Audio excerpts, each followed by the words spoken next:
Kita akan membahas tentang larutan elektrolit dan non-elektrolit. Larutan merupakan sistem homogen yang terdiri dari zat terlarut dan pelarut. Zat terlarut memiliki dua sifat berdasarkan perilakunya apabila arus listrik dialirkan. Sifat pertamanya, kalau misalkan zat terlarut dapat menghantarkan arus listrik, berarti larutan tersebut mengalami perubahan kimia dan mampu menghantarkan arus listrik yang kita sebut nantinya adalah larutan elektrolit. Jadi kalau misalkan zat terlarut itu dapat menghantarkan arus listrik sehingga larutan yang terbentuk mengalami perubahan kimia dan mampu menghantarkan arus listrik, berarti dinamakan larutan elektrolit. Tetapi kalau misalkan zat yang dilarutkan ke dalam air tidak dapat menghantarkan arus listrik dan tidak ada perubahan kimia, itu dinamakan larutan non-elektrolit. Larutan apa saja yang dapat menghantarkan arus listrik? Semua larutan anorganik, baik asam, basa maupun garam, mampu menghantarkan arus listrik. Sedangkan semua larutan yang berasal dari zat organik seperti gula tebu, maltosa, glukosa, gliserin, etanol, dan urea tidak mampu menghantarkan arus listrik.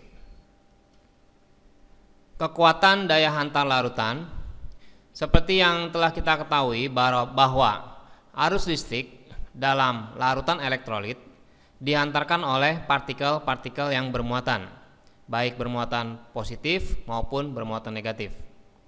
Nah, seorang ilmuwan yaitu bernama Svante Augustus Arrhenius mengemukakan teorinya tentang disosiasi.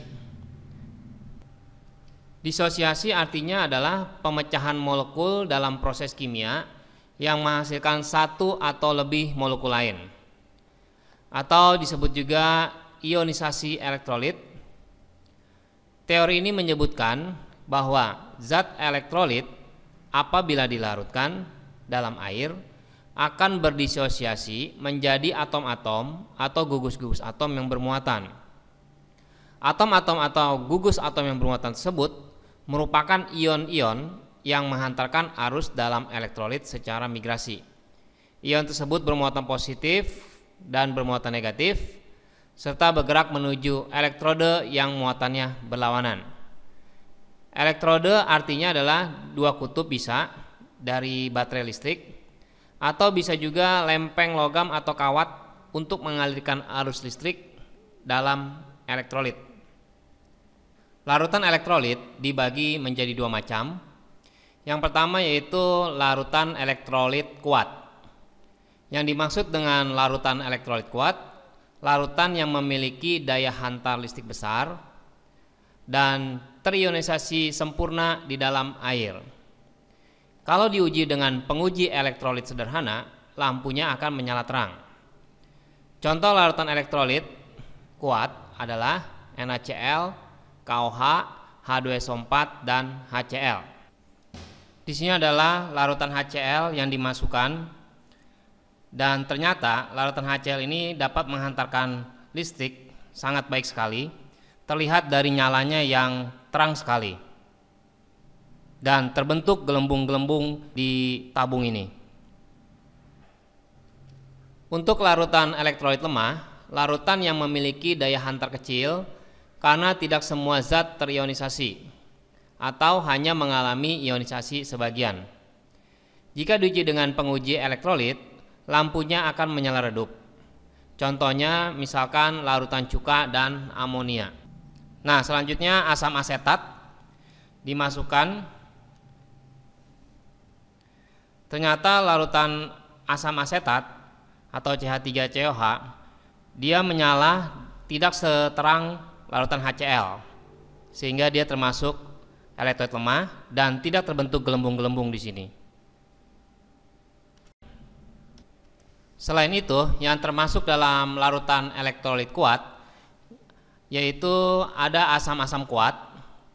Contohnya adalah yang termasuk asam kuat adalah asam halogen. Asam halogen berarti asam yang termasuk golongan 7A. Contohnya misalnya HCl, terus HF, HBr, HI. Ini adalah golongan halogen semua. HF adalah fluorin, klorin, bromin, dan iodin.